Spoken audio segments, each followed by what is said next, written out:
He was a young Navy SEAL who came to the mountains to disappear, not to be a hero. But on a silent winter morning he was found bound to a pole, beaten and left to freeze, while 2 German shepherds refused to leave him behind. One guarded, one ran for help. What followed pulled a young police officer into a shadow war no one wanted to see. Before we begin, tell us where you're watching from. And if this story moves you, please subscribe for more. Ironwood Falls, Montana, lay under a hard winter dawn. Snow had fallen through the night and kept falling still, fine and persistent, packing itself into corners and softening every edge. The town looked peaceful from a distance. Low roofs bowed under white weight, storefronts dark, roads erased to pale ribbons. But the cold was severe, the kind that punished mistakes without warning. The temperature hovered well below freezing. Breath turned instantly to frost. Sound carried poorly, swallowed by snow and pine. At the eastern fringe of town, where the last plowed street gave up to Forest Service land, a wooden utility pole stood beside the road. Its grain was split and weathered, iron staples climbing its length like frozen insects. Beneath it, half buried in drifted snow, knelt a man. Evan Cole was on his knees. His weight sagged forward, held upright only by thick rope that bound his wrists behind the pole and cinched his upper arms tight against the wood. The rope was new and industrial, fibers stiff with ice, knots pulled so hard they had fused in the cold. Silver duct tape sealed his mouth, pressed cruelly across split lips and bruised skin, the adhesive biting into his cheeks. His head drooped toward his chest, chin nearly touching the collar of his jacket. He was unconscious. Even kneeling, it was clear he was built for strength. Evan's frame was lean and compact, shoulders broad beneath a winter coat torn at the seams. He looked young, late 20s maybe, but his face carried the quiet wear of someone who had lived at high speed. A deep cut split the skin above his right eyebrow, blood dried dark along his temple. Swelling marked his cheekbone and jaw. Beneath the tape, his breathing came shallow and uneven, each breath frosting the air. This was no accident, no slip on ice, no drunk found at dawn. Someone had forced him here. Someone had meant for the cold to finish what fists and questions had started. A German shepherd burst through the snow and skidded to a stop in front of him. Ash was a powerful male, sable and black, his coat dusted white, his chest heaving as he took in the scene. He lowered his head and pressed his nose to Evan's jacket, whining softly. The sound carried panic, but beneath it ran discipline. Ash had been trained to work wounded men. He knew the smell of blood and shock. He knew when a body was fading. He snapped his head up and clamped his jaws onto the rope. The fibers resisted, frozen and tough. Ash braced his front paws against the snow, shoulders bunching, and bit down again. His teeth scraped. He growled low in his throat and pulled back, sawing the rope with practiced motions. His gums split, blood speckled the snow.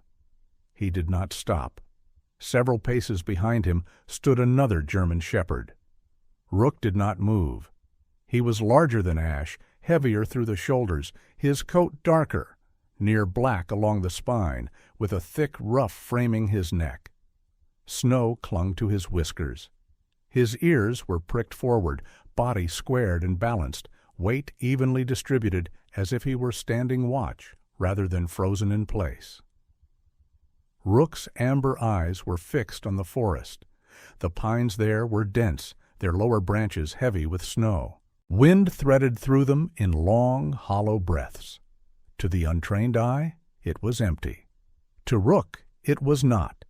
His nostrils flared. A faint scent lingered beneath pine and cold metal. Oil, boot leather, something human that did not belong. His hackles rose a fraction. A low growl rolled in his chest, steady and restrained. Ash worried the rope until one strand finally gave. The fibers snapped with a sharp crack. Evan's shoulders shifted, his balance faltering. Ash dropped the rope instantly and bit again, careful now, controlled. Another snap, then another. As the last tension released, Evan did not fall.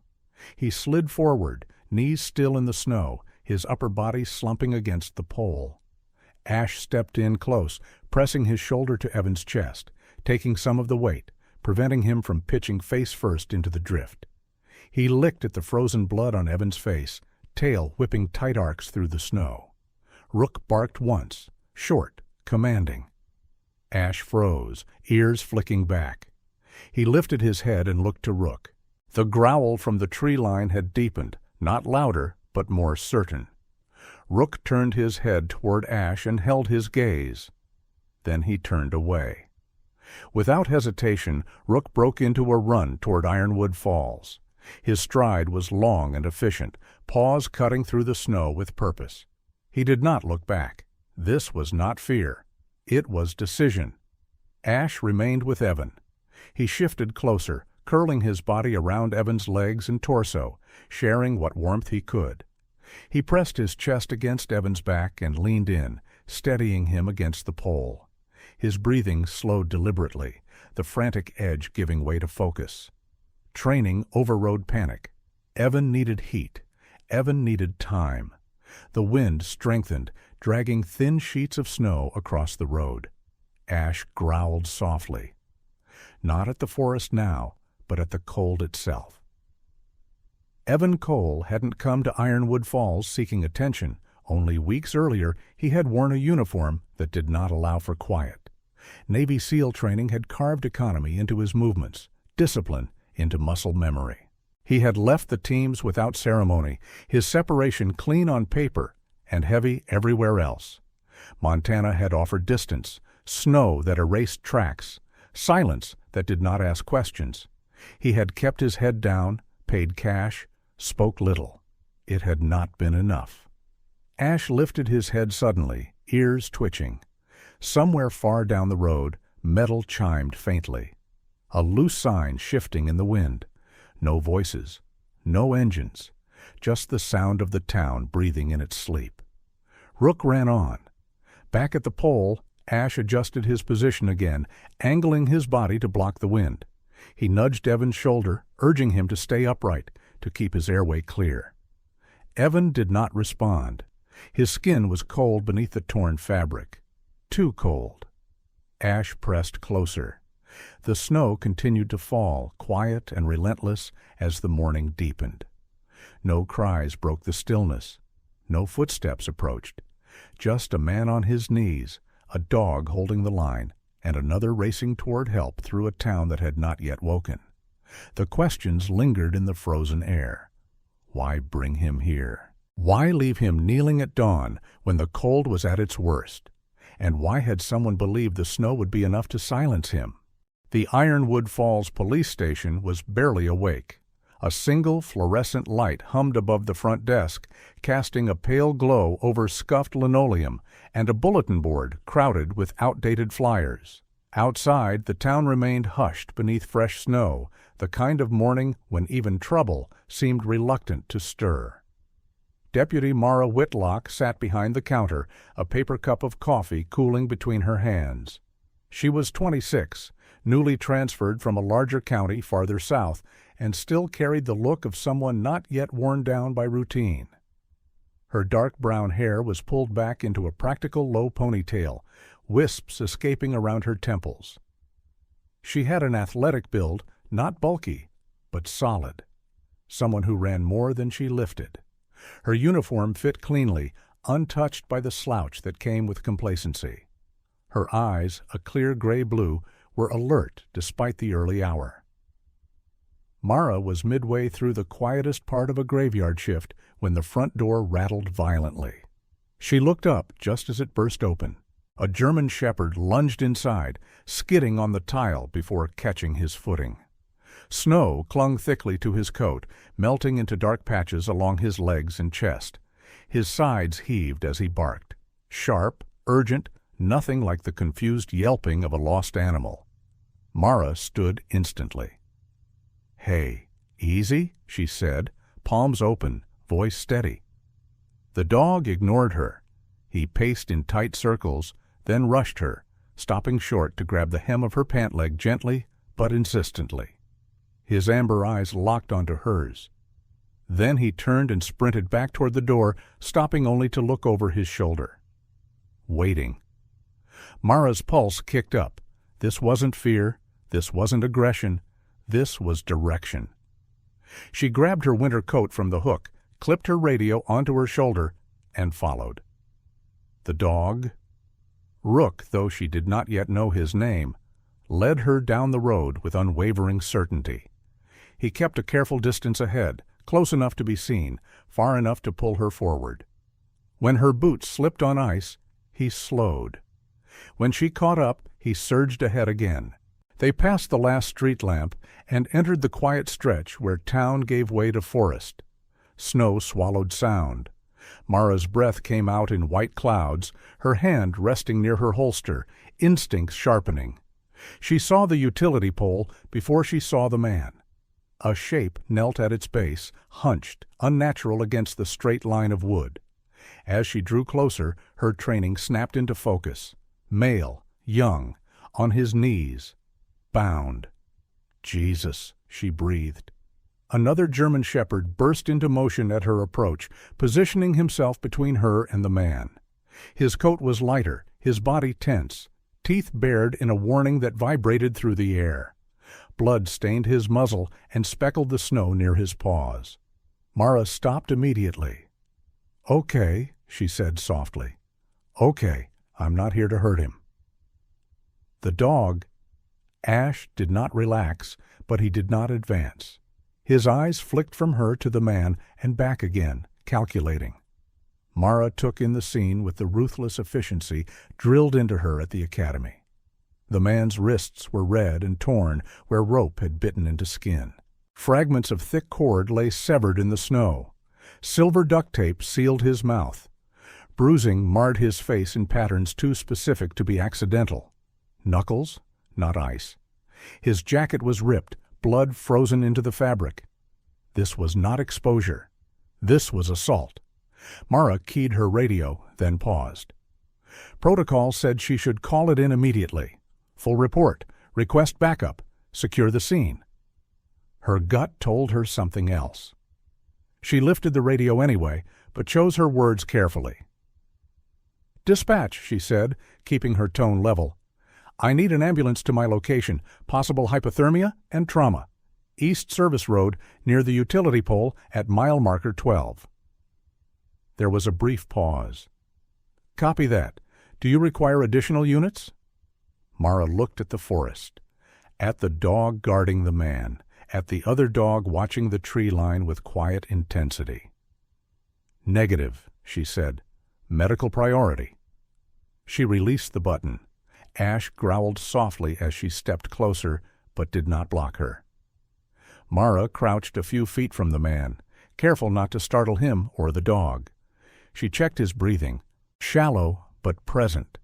His pulse was weak, thready. "Hang on," she murmured, though she wasn't sure he could hear her. She shrugged out of her coat and draped it around his shoulders, tucking it carefully. Ash watched every movement, muscles taut, then leaned in, pressing his body against the man's side, sharing warmth. That did something to her. Mara had worked accidents.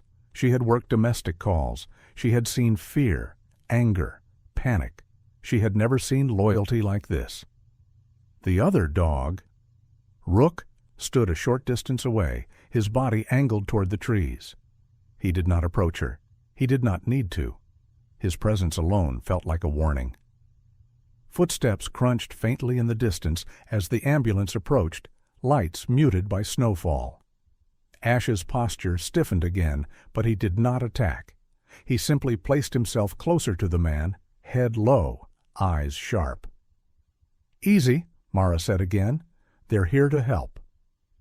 The paramedics moved carefully, respectful of the dogs, reading the scene without being told. They cut away the tape, checked vitals, applied warming blankets. Ash allowed it. Barely. He followed every touch with his eyes, growling when hands lingered too long. When they lifted the man onto the stretcher, Ash tried to climb up with him. "No," Mara said gently, placing a hand out. not touching the dog, just there. He's going with him. Ash hesitated, then stepped back, tail stiff, eyes never leaving the man's face. Rook approached then, briefly touching noses with Ash, a silent exchange Mara did not understand, but felt the weight of. As the ambulance doors closed, Ash whined once, a sound raw and small. Mara stood there in the falling snow, heart beating faster than the cold alone could explain. She looked at the severed rope again, at the way the knots had been tied. Tight, efficient, purposeful. Someone had wanted that man to suffer. Someone had expected the cold to erase the rest. As the ambulance pulled away, Rook turned back toward town, then stopped. He looked at Mara, head tilted slightly, waiting. Mara swallowed. She had followed him once without asking questions. She had a feeling she would be doing that again. The hospital in Ironwood Falls was small, built more for broken wrists and winter flu than for violence. Its brick walls held warmth reluctantly, radiators ticking and sighing as they worked against the cold. Outside, snow slid down the windows in slow, quiet sheets. Inside, machines hummed softly, marking time in steady beeps. Evan Cole woke without panic. His eyes opened to a white ceiling and a faint antiseptic smell. Pain registered next. Deep, layered, familiar in a way that told him he was still alive. He took a careful breath through his nose. The air scraped cold along his throat, but it didn't burn. That was good. He didn't move right away. Years of training had taught him to listen before he acted. He cataloged the room by sound, the heart monitor at his bedside, a radiator clicking near the wall, footsteps somewhere down the corridor. No raised voices, no urgency. Hospital, local. He turned his head slightly. A woman stood near the foot of the bed, arms folded loosely, posture relaxed but attentive. She wore her police uniform, jacket off, badge catching the low light.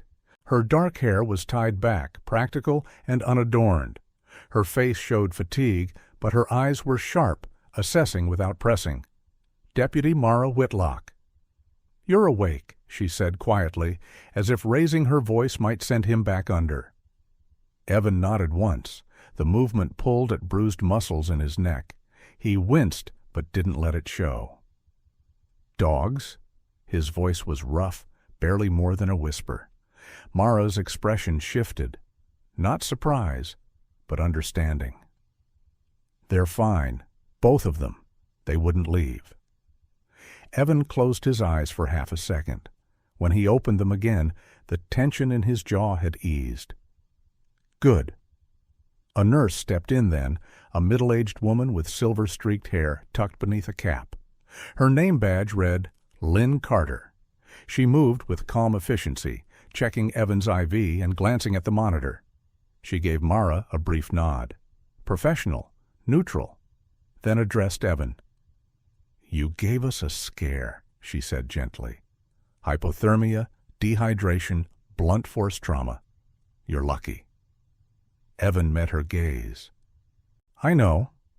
Lynn offered a thin smile, the kind reserved for people who understood what luck really meant.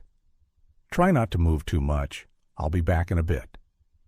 When she left, the room settled again. Mara didn't speak right away. She didn't ask his name. She didn't ask what had happened. She didn't even sit down. Evan noticed all of it. He shifted slightly, adjusting the blanket over his legs. The motion revealed bruising along his forearms where rope had bitten deep. His eyes flicked to the door, then back to Mara. "How long?" he asked.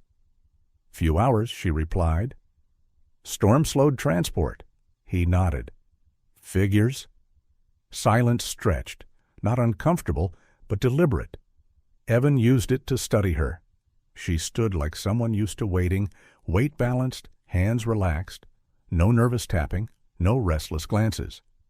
She wasn't trying to fill the space. That mattered.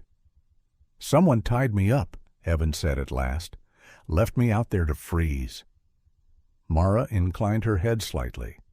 "I gathered that." They asked questions first. Her jaw tightened a fraction, but she didn't interrupt. "I didn't answer," he continued. "That's why I'm here." Mara held his gaze. "Why Ironwood Falls?" Evan exhaled slowly. "Because it's quiet, or it was." He shifted again, then reached toward the bedside table. His hand stopped halfway, fingers trembling briefly before steadying. He pulled a folded piece of paper from beneath the table edge. Creased, damp, but intact. Mara didn't move. Evan unfolded it with care. Inside were printed images, grainy but clear. A license plate photographed at night. Coordinates handwritten in tight, precise script. A timestamp circled in red. "I started noticing things," he said. "Trucks where they shouldn't be, routes that didn't make sense, military-grade transport markings filed off and replaced." Mara leaned in slightly, careful not to crowd him. Her eyes scanned the page, her expression sharpening. "This isn't local supply," she said. "No," Evan replied. "It's leakage, stuff that falls off the books, gets walked out through the back door, and moved somewhere cold and forgettable. Like here. Like here." He folded the paper again. "There's more. Not on me." Mara waited. "Before they caught me," he went on, "I started collecting pieces, photos, coordinates, patterns, enough to be dangerous if the wrong person saw it." He looked at her then, really looked at her. "In this town," he said quietly, "there's someone who doesn't want me alive." The word settled heavy in the room. Mara didn't deny it. She didn't argue. She simply nodded once. "Don't take this to your department," Evan said. There it was. Mara straightened slightly. "I wasn't planning to." He watched her face closely, searching for offense, pride, defensiveness. He found none. "Then who?" she asked. The question wasn't a challenge. It was an offer. Evan studied her for another long second, then reached again, this time into the pocket of his hospital pants. He drew out a small, weather-worn USB drive, its metal casing scratched and dull. "Sample," he said. "Just enough to show it's real." Mara took it carefully, as if it might burn her. "I don't have clearance for this," she said. "I know." She met his eyes. "Then tell me who does." Mara stepped into the hallway and closed the door quietly behind her. She leaned against the wall, heart thudding harder now than it had at the roadside. She pulled her phone from her pocket and scrolled through contacts she hadn't touched in months. Daniel Ruiz, FBI. Tactical Analysis Unit. They'd crossed paths once during a joint training rotation. Long hours, shared coffee, mutual respect. He'd told her to call if she ever found herself staring at something that didn't fit. She dialed. It rang twice. "Mara?" His voice came sharp and alert. "This is unexpected." "I need you to listen," she said, "and I need you to keep this quiet." There was a pause. Then, "Go on." She didn't give him everything. She gave him enough: license plates, routes, the implication of military equipment, moving without oversight. When she finished, Ruiz exhaled slowly. "Don't send anything else. Not yet." "I can't just sit on this." "I know," he said, "but we need to verify before we move. Keep your head down. Keep the source alive." Mara glanced through the glass panel in Evan's door. He lay still, eyes open, watching the ceiling. "How long?" she asked. "We're looking," Ruiz replied. "Quietly." She hung up and went back inside. Evan's eyes shifted to her immediately. "They're checking," she said. "Off the books." He nodded. "That's all I needed." For a moment, neither spoke. Outside, snow continued to fall, thick and steady. "You should know," Mara said finally. "This doesn't make you safe." "I didn't think it would," Evan replied. She placed the USB drive back on the table. "But it means you're not alone." A faint smile touched the corner of his mouth, brief, restrained, but real. "Trust isn't something you ask for," he said. "It's something you give, and see what survives." Mara met his gaze and nodded. Outside the room, Ash lay across the threshold, head on his paws, eyes half-lidded, but alert. Rook stood at the window, watching the snow-covered street below with quiet vigilance. Inside, something had shifted. Not safety, not yet, but alignment. Snow fell harder after sunset, thick flakes turning the streets of Ironwood Falls into pale, shifting corridors. The cold deepened, biting through layers of wool and steel alike. This was the kind of winter night that swallowed sound, that made even footsteps feel like secrets. Evan stood just inside the open mouth of the old freight warehouse on the town's northern edge. The structure had been abandoned for years. Corrugated metal walls rusted through, roof sagging under the weight of past storms. It sat beside a disused spur line once meant for logging trucks, now half buried in snow and weeds. He didn't like the place, which was exactly why he was here. The data he'd handed over wasn't everything. He'd said as much. The rest, redundant copies, raw files, unfiltered images, were hidden where he could reach them without drawing attention. The warehouse wasn't a base.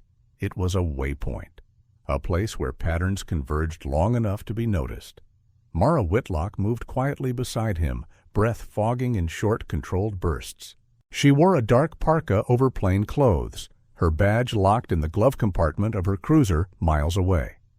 Her hair was tucked under a knit cap, face pale from the cold, but eyes alert, scanning the shadows beyond the loading dock. She had insisted on coming, not out of stubbornness, out of logic. If something went wrong, she needed to see it. Ash paced near the far wall, head low, ears rotating, nose working the frozen air. Rook stayed closer to the door, body angled outward, every muscle tuned toward the tree line beyond the tracks. They weren't restless. They were focused. Evan trusted that more than anything else. A faint sound drifted through the night, the low grind of an engine, distant but deliberate. Mara stiffened. That wasn't here an hour ago. No, Evan said. It wasn't. He crouched, gloved fingers brushing the cold concrete. Tire marks, fresh, partially dusted with snow. Heavy vehicle, not local delivery. They smelled it, Mara said quietly. The leak. Evan nodded. They don't know what we have, just that something slipped. The engine cut. Silence rushed back in, thicker than before. Ash's head snapped up. A low warning rumble vibrated in his chest. Not a bark, not yet. Rook mirrored him, tail rigid, gaze locked toward the far end of the spur line. Trap, Evan murmured. He caught Mara's sleeve and pulled her back just as a faint metallic click echoed near the loading ramp. A pressure plate. Crude, but effective. Enough to maim, not kill. A message, not an execution. They're not here to fight fair, Mara whispered. We're not here to fight at all, Evan replied. He guided her toward a side exit, keeping low, movements economical despite the ache still threaded through his ribs. Ash moved with them, placing himself between Evan and the open space beyond. Rook darted ahead, nose skimming the ground, then froze. Another trap, this one wired to a hanging chain, tension set to drop debris from the roof if triggered. Improvised, rushed. They're nervous, Mara said. Yes, Evan agreed. That makes them sloppy. A flashlight beam swept across the snow outside, followed by another. Voices. Low, clipped, not local accents. Men used to being heard over engines, not wind. Evan pulled Mara behind a stack of rotting pallets. He pressed a finger to his lips, then pointed. She nodded, hand tightening around the small evidence pouch strapped beneath her coat. Ash shifted suddenly, bolting sideways into the open. Damn it, Mara started. Evan shook his head. He's drawing them. Shouts followed. A beam snapped toward the movement, then another. Footsteps crunched fast and uneven. Rook stayed put. He watched. Then he ran, straight past the pallets, straight toward the men, barking hard and sharp, not in attack, but in challenge. One of the figures stumbled back instinctively, weapon swinging wide. That hesitation was enough. Evan and Mara slipped out through the side door and into the snow-choked alley beyond. The cold slammed into them, breath tearing from their lungs. They ran. Not far, not fast, just enough. A shot cracked behind them. Too close. Ash yelped. Evan spun back in time to see the dog stagger, shoulder clipped by a round, meant for him. Ash stayed on his feet, teeth bared, placing himself squarely between Evan and the shooters. "No," Evan breathed. He lunged, grabbing Ash's harness, hauling him backward into cover as another shot punched into the metal wall inches above where his head had been. Mara dropped to her knees beside them, hands already moving. Blood stained Ash's fur, dark against white snow. The wound wasn't catastrophic, but it hurt, enough to slow him. "We can't stay," she said, voice tight. "I know." Rook reappeared from the shadows, circling wide, barking again, this time farther off, drawing pursuit away from them. Evan lifted Ash with a grunt, pain flaring through his side. He staggered but kept moving, teeth clenched. Blue light flared suddenly through the snow. Then red, then more. Dozens. Unmarked vehicles slid into position along the perimeter road, engines idling, doors opening in practiced silence. Figures emerged in dark tactical gear, movements clean and synchronized. FBI, not charging, containing. Spotlights snapped on, pinning the warehouse in harsh white glare. Commands rang out. Clear, amplified, authoritative. Some of the attackers ran. Others tried to vanish into the tree line. They didn't get far. The agents closed the outer ring, herding, isolating. No dramatic arrests, no sweeping takedown, just pressure. Presence. One of the armed men locked eyes with Evan from across the snow. Recognition flickered there. Cold, sharp. "You're alive." Evan met his gaze without blinking. Then the man disappeared into the dark, slipping past the edge of the containment zone. Intentional. A message? Mara watched it happen, understanding settling heavy in her chest. "They let him go?" she said. "Yes," Evan replied. "They want to see where he runs." Sirens faded into the distance as medics arrived for Ash. The dog trembled but stayed conscious, eyes fixed on Evan, tail thumping weakly against the snow. "You did good," Evan whispered, resting his forehead briefly against Ash's. "You did exactly right." Mara stood beside them, snow melting on her lashes, heart still racing. She looked at the warehouse, at the lights, at the agents moving with quiet purpose. "This is bigger now," she said. Evan nodded. "And they know we're still breathing." Above them, snow kept falling, indifferent, relentless. There was no hiding anymore. Winter did not leave Ironwood Falls quickly. It lingered in the mountains, packed into shaded ravines, and clinging to rooftops long after the worst of the storms had passed. Snowbanks lined the roads like frozen witnesses, scarred by plows and boots. The air stayed sharp, clean, and honest. Nothing pretended to be warmer than it was. Federal vehicles came and went without ceremony. Unmarked trucks rolled through town at odd hours. Men and women in plain jackets moved with quiet purpose, asking careful questions, checking manifests, sealing doors. There were no press conferences, no flashing headlines, just steady pressure applied over weeks. The weapons pipeline did not collapse in a single night. It thinned. Routes closed one by one. Drivers vanished from schedules. Warehouses went dark. Arrests happened far from Ironwood Falls, names surfacing in other states, in courtrooms with different weather outside their windows. That was how it was meant to be. Evan Cole watched it from the edge, not from inside. He stood on the porch of a small rented cabin south of town, mug warming his hands. His ribs still ached when the cold sank deep enough, and his right shoulder complained when he slept wrong. The scars remained, thin white lines where rope had burned, a deeper mark along his side from shattered metal. They were not reminders of failure. They were proof of survival. Ash lay on a blanket near the door, his body relaxed, but his injured shoulder shaved and neatly bandaged. The wound had healed cleanly, though the fur would never grow quite the same. A pale scar cut through the dark coat, visible when the light hit it just right. Evan had worried Ash would change. He hadn't. The dog still rose first, still watched the tree line with patient intensity, still placed himself between Evan and uncertainty without hesitation. Pain had taught him caution, not fear.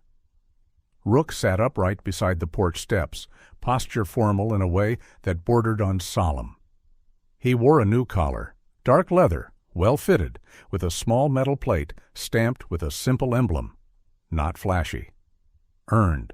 A county deputy's cruiser slowed on the road and stopped. Mara Whitlock stepped out, boots crunching on snow that hadn't yet melted.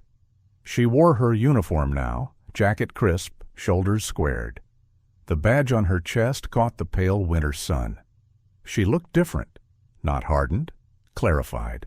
Her face carried the same calm focus, but there was less doubt in her eyes, less waiting for permission. "You're up early," she said, approaching. "Dogs don't sleep in," Evan replied. She smiled faintly, then crouched to greet Ash, careful of the shoulder. Ash accepted the attention with quiet dignity. Rook allowed a brief scratch beneath the chin, then returned to his watch. "They finished the last sweep," Mara said, rising. "Not here. South Corridor. 3 more arrests." Evan nodded. "Good." "They asked again," she added. "If you'd reconsider." He didn't need to ask who. "No," Evan said simply. Mara studied him. "I figured." The offer had been made carefully. No pressure, no guilt. A chance to rejoin. A chance to put the uniform back on, to step into familiar structure. Evan had known his answer before the question finished forming. "I can't do that work anymore," he said. "Not the way they need it done." Mara didn't argue. She understood the difference between capability and cost. "They're setting up a recognition for Rook," she said. "County level, quiet." Evan looked at the dog. Rook's ears flicked, but he didn't move. "He won't care," Evan said. "I know," Mara replied, "but people will." She hesitated, then added, "They offered me a promotion." Evan turned to face her. "Congratulations." She shook her head slightly. "It's not about the title. It's about where." She explained, "New responsibilities, broader jurisdiction, oversight of winter operations, and emergency coordination. The kind of role that shaped response instead of reacting to it." "I said yes," she finished, "on one condition." Evan waited. "I don't stop doing things the right way," she said, "even when it's inconvenient." He nodded once. "That's the job." Snow shifted in the trees as a breeze moved through the valley. The sound carried cleanly, like breath. "I'm not staying idle," Evan said after a moment. She raised an eyebrow. "There are gaps," he continued. "Search and rescue out here depends on volunteers and luck. Winter takes more than it should." "You're thinking training." "And shelter," Evan said. "Skills I already have. Terrain I know. No weapons, no operations. Just preparation. Just survival." Mara considered it, then smiled. "That sounds like you." The training center took shape slowly. A repurposed lodge on the edge of a frozen lake became its heart. Evan didn't brand it, didn't name it after himself. He called it what it was, a winter rescue and navigation program. Courses ran small, focused, locals, park staff, seasonal workers. Ash attended every session, steady presence at Evan's side. He never ran full drills again, but he watched, corrected with a glance, taught patience by example. Rook became something else entirely. He worked with the county now, not as a weapon, but as an early warning system. Avalanche response, lost hikers, storm tracking. The plaque on his collar gathered scratches, dulled by honest work. The ceremony came and went in the town hall. No speeches that stretched too long, no cameras. Rook accepted the attention with mild confusion, then lay down halfway through, as if bored by it all. Ash watched from Evan's side, tail thumping once. Mara stood at the podium in a new role, her voice steady, her words measured. She didn't talk about heroics. She talked about systems, about vigilance, about choosing to notice when things didn't add up. People listened. Spring would come eventually. But winter still held the land. One evening, as the sun dipped behind the mountains, Evan stood on the lake's edge with both dogs beside him. The ice creaked softly beneath its frozen skin. The sky burned pale gold and steel. Mara joined them, hands in her pockets. "It's quieter," she said. Evan nodded. "Not peaceful, just honest." She looked at him. "You found your way out." He shook his head. "I found my way forward." Ash leaned into his leg. Rook sat tall, scanning the far shore. Winter was not over, but the people who faced it now were not the same, and that made all the difference. Winter doesn't always arrive as snow and wind. Sometimes it comes as silence, betrayal, or a moment when you realize the world is not as safe as you believed. This story isn't just about a former Navy SEAL, a young police officer, or two loyal German shepherds. It's about what happens after the storm, when survival is no longer enough, and we must decide who we become next. In everyday life, most battles aren't loud or heroic. They're quiet choices, to do the right thing when it's inconvenient, to protect others even when you're tired, to turn pain into purpose instead of letting it harden you. Like Evan, we don't always need to go back to who we were. Like Mara, integrity can matter more than rank. And like Ash and Rook, loyalty and courage don't require recognition, only action. If this story moved you, take a moment to share it with someone who might need hope today. We'd love to hear your thoughts. Leave a comment and tell us what part stayed with you the most. And if you believe that strength, compassion, and second chances still matter, subscribe to the channel for more stories that remind us of the quiet heroes walking among us.